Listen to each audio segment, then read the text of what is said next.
Tidak mungkin ayahanda akan melakukan hal seperti itu. Mungkin... Tunggu sebentar.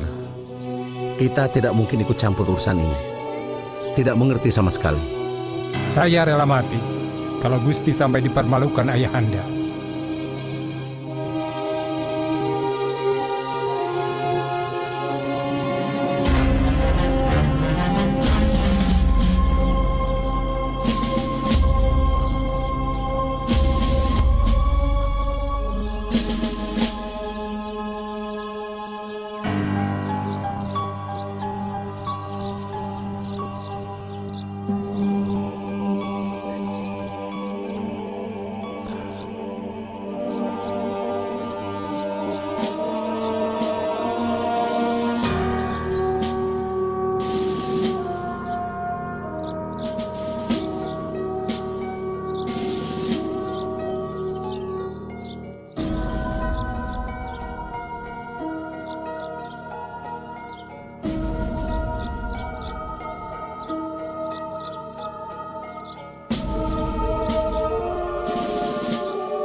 Selamat datang Gusti Putri, cucu Narasingamurti menantu Sang Kartanegara.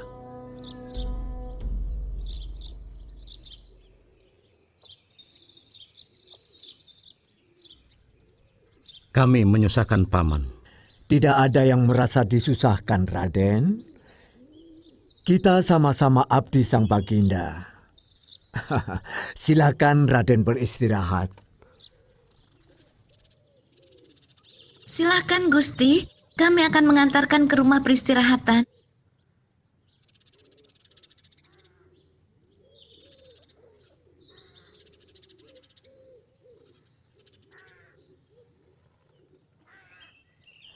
Silakan Raden. Kami sudah menyediakan persalinan untuk Raden dan Gusti Putri. Juga semua pengikut setia Raden, termasuk anak saya. Sembah takzim hamba ayahanda. Bangun Lawe. Ayah bangga atas kesetiaanmu kepada Singosari. Begitulah seharusnya seorang kesatria. Lawe banyak membantu saya. Sudah menjadi tugas setiap abdi negara. Lawe, ajak teman-temanmu ke balai tamu. Mereka juga perlu istirahat. Raden, nanti malam kami akan bertamu ke tempat Raden. Terima kasih.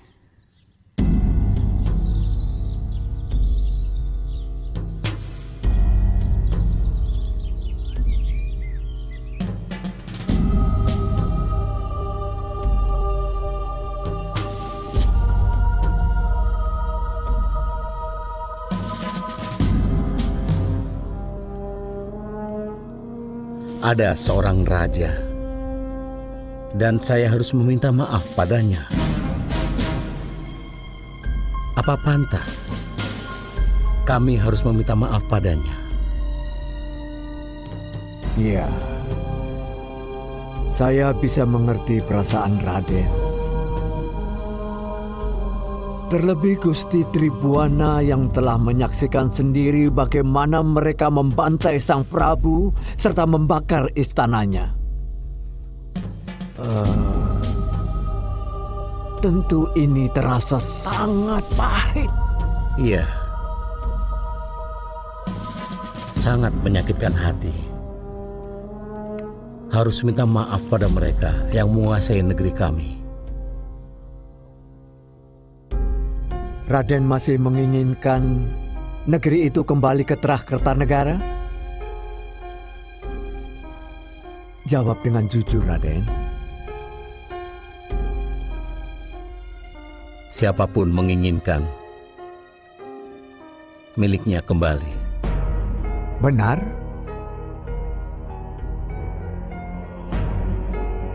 Untuk itu memerlukan pengorbanan. Jerbasuki Mowobio. Dan pengorbanan itu adalah seluruh perasaan Raden.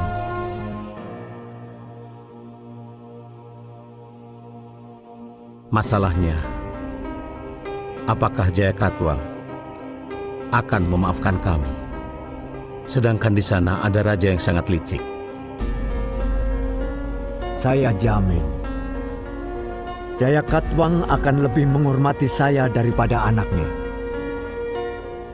Saya akan mengirimkan surat kepada Jaya Katwang tentang permintaan ampun Raden dan keniatan Raden untuk mengabdi.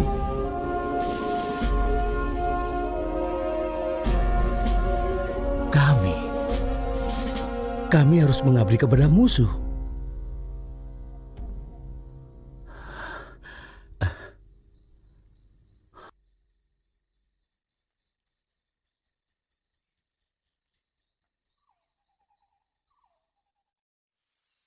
Apakah Jaya Katwang akan mengerti kita? Kalau Jaya Katwang sudah memberikan ampun, tentu saja dia akan menempatkan Raden bukan sebagai orang rendahan. Karena Raden keturunan bangsawan, maka keuntungan pertama mulai muncul. Paling tidak Raden, keuntungan pertama ialah Gusti Tribhuwana akan mendapat berita tentang kerabatnya yang selamat.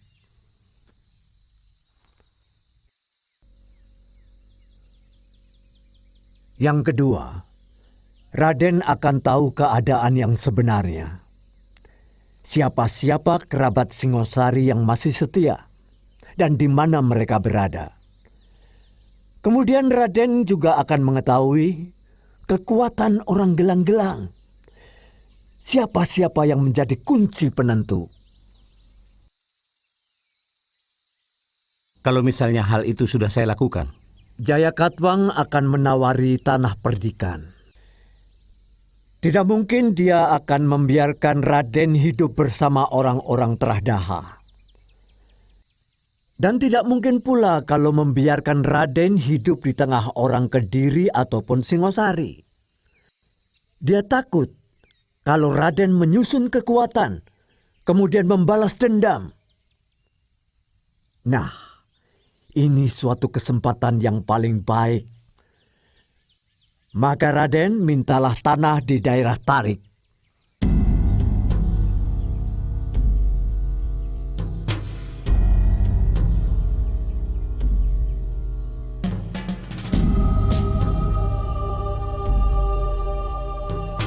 Tanah di sana memang masih hutan. Tetapi jangan salah. Daerah itu akan menjadi lahan yang sangat subur untuk pertanian. Dan yang lebih penting, daerah itu dekat dengan pemukiman orang Madura. Mereka adalah rakyat saya yang sangat patuh, Raden.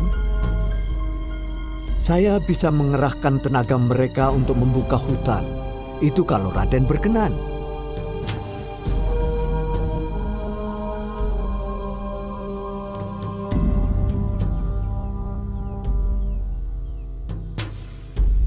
kalau Dewata berkenan, kami memiliki negeri lagi. Maka saya berencana akan membelah Jawa menjadi dua. Dan separuh untukmu.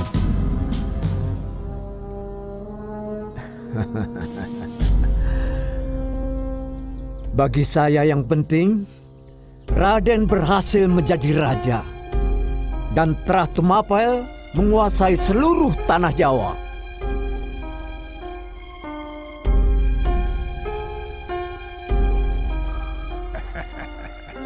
Kamu pikir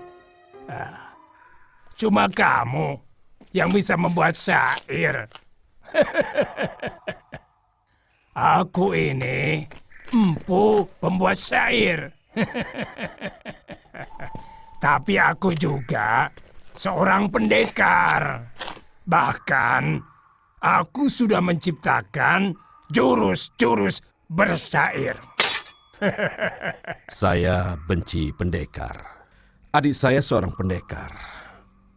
Wataknya urakan. Dan Aki tahu kenapa luka ini dan kenapa sampai saya jatuh ke jurang ini. Karena ulah dia, Ki. Jadi pendekar itu jahat. Pembuat syair itu baik dan waskita, begitu. Kenyataannya begitu.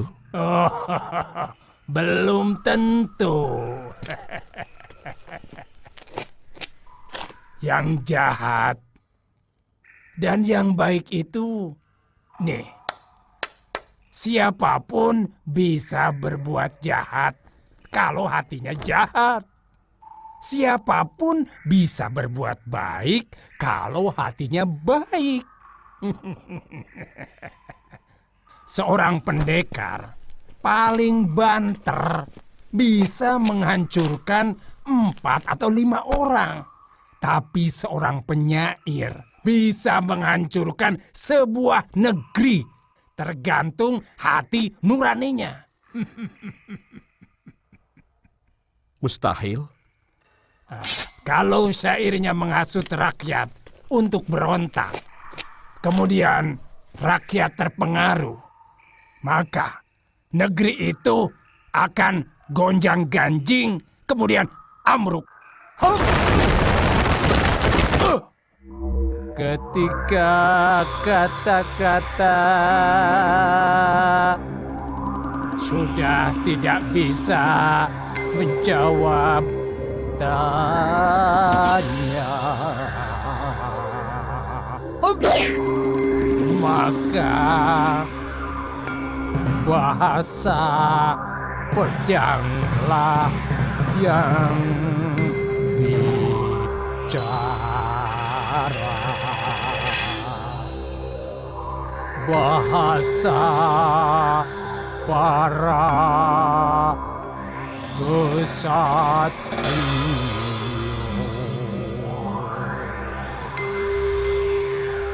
Bumi menuntut sesaji darah manusia.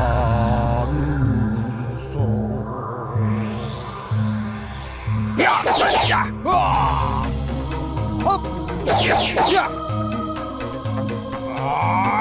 hop, ya, hop. Yeah. What? Yeah. Yeah.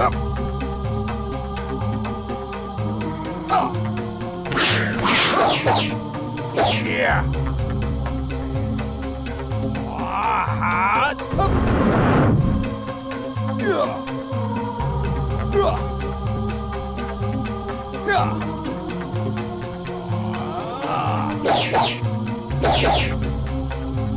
Pedangku Taring Batara sedang dihambuk murka.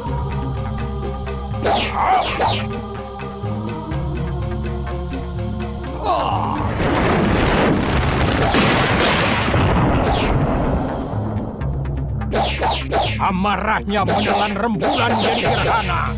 Bumi gelap pekat menangis air mata merah. Sebelah gila pedang menusuk dunia. Ya!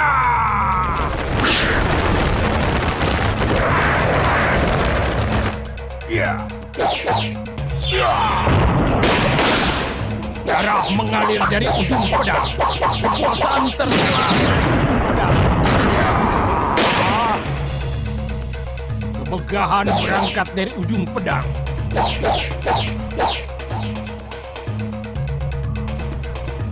Bagaimana derita juga tergelar dari ujung-ujung yang sama. Ya!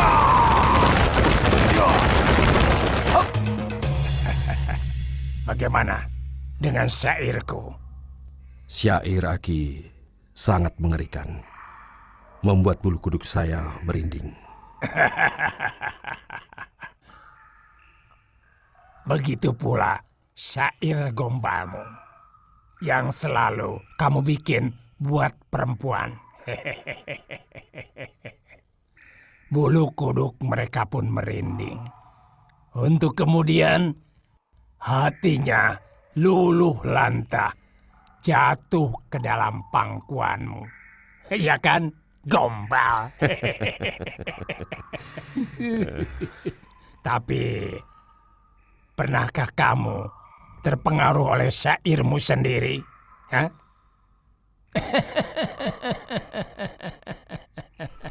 Syairku bisa menambah kekuatan dan semangat yang berlipat-lipat.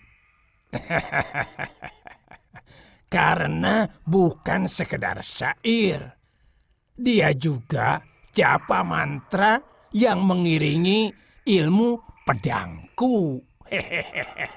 Jurus pedang Aki benar-benar indah dan luar biasa.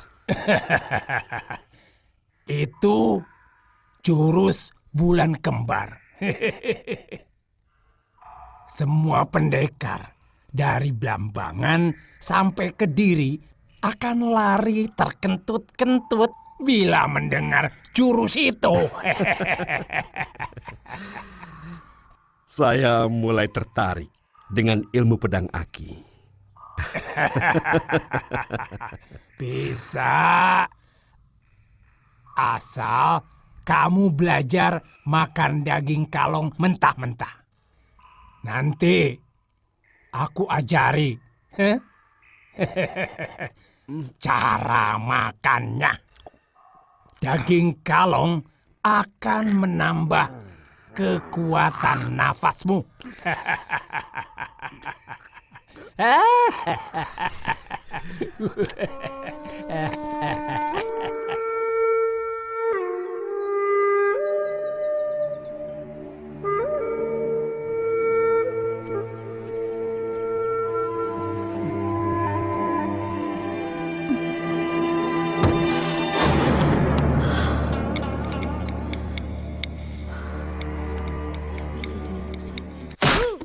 Ya, hop, ya, ha, hop, ja, hop, ya, hop,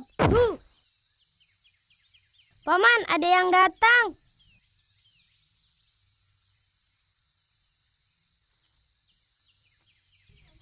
Bibi Uni, Paman.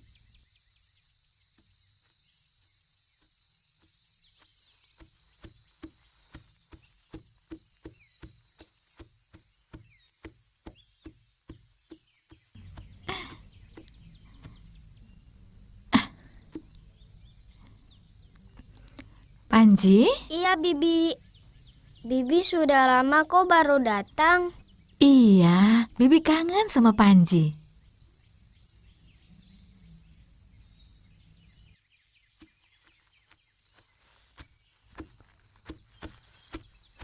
Ada berita apa, Sakauni? Sekarang tenaga saya sudah tidak diperlukan lagi. Apa sudah aman keadaan negeri ini? Keadaan sudah bisa diatasi. Kenapa kamu belum turun gunung? Tidak berniat menemukan Meisin? Beberapa kali saya ke desa-desa dekat sini, tapi belum menemukan tanda-tandanya.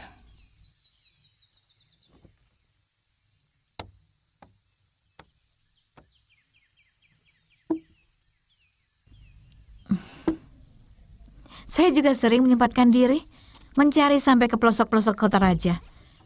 Namun tidak pernah ketemu. Kasihan anak itu. Dia harus menderita di negeri yang segalanya asing bagi dia.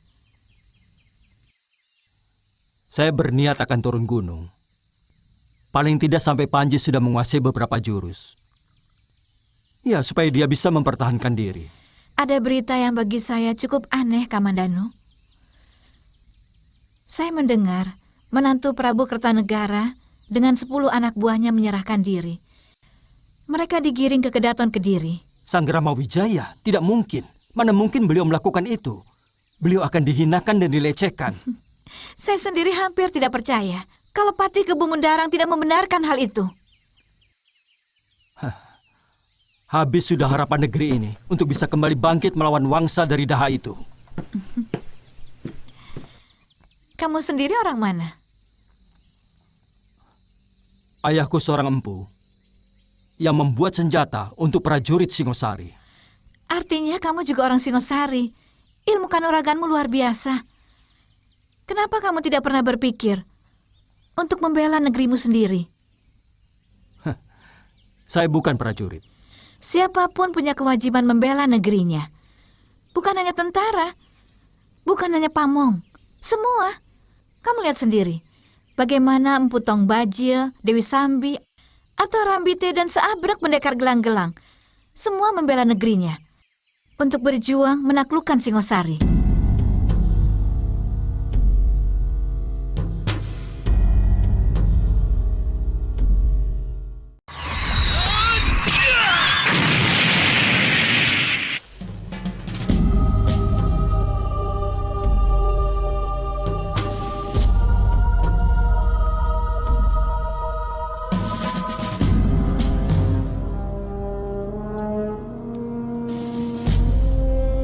Siapa yang bisa menolak permintaan seorang sahabat seperti Arya Banyakwide? Orang yang dibuang mertuamu ke Pulau Wayang Gersang itu memintakan ampun buat kalian. Tentu saja aku harus mengabulkan apapun akibatnya. Untuk sementara kamu dan istrimu boleh menempati balai tamu, dan yang lain-lain boleh tinggal di rumah penduduk. Sampai kami bisa memberi tempat yang lebih layak. Tergantung dari sikap dan pengabdian kalian yang kalian janjikan kepada kami. Terima kasih, Gusti Prabu.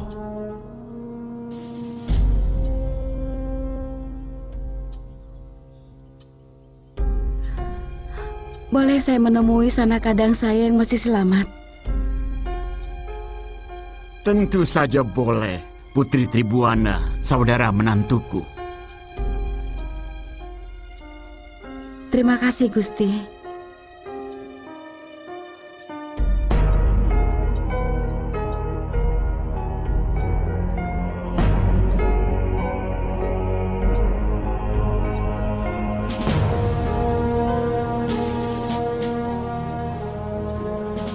Kamu tahu bagaimana luluh lantak perasaanku ketika harus menyebut Gusti pada seorang pembunuh Rama Prabu. Dan bagaimana rasanya saya menahan perih di dada ketika saya harus menunggu jawab dari Jaya Katwang.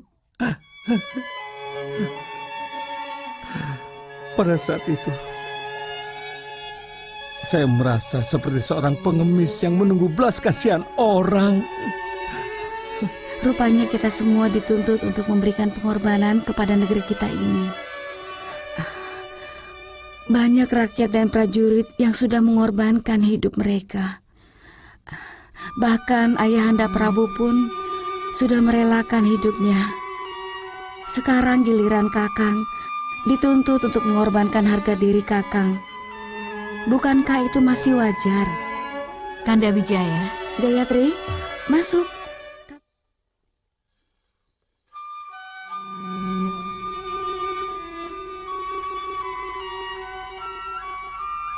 Raja Patmi, istriku. Maafkan Kanda yang hanya sempat menyelamatkan Tribuana waktu mereka menyerbu kemari. Saya mencari-cari Kanda sampai akhirnya tertangkap pasukan gelang-gelang. Bagaimana perlakuan mereka kepada Dinda Dewi? Setelah saya mengatakan kepada mereka bahwa saya Dewi Gayatri, putri bungsu Rama Prabu, akhirnya mereka membawa saya kepada Prabu Jaya Katwang.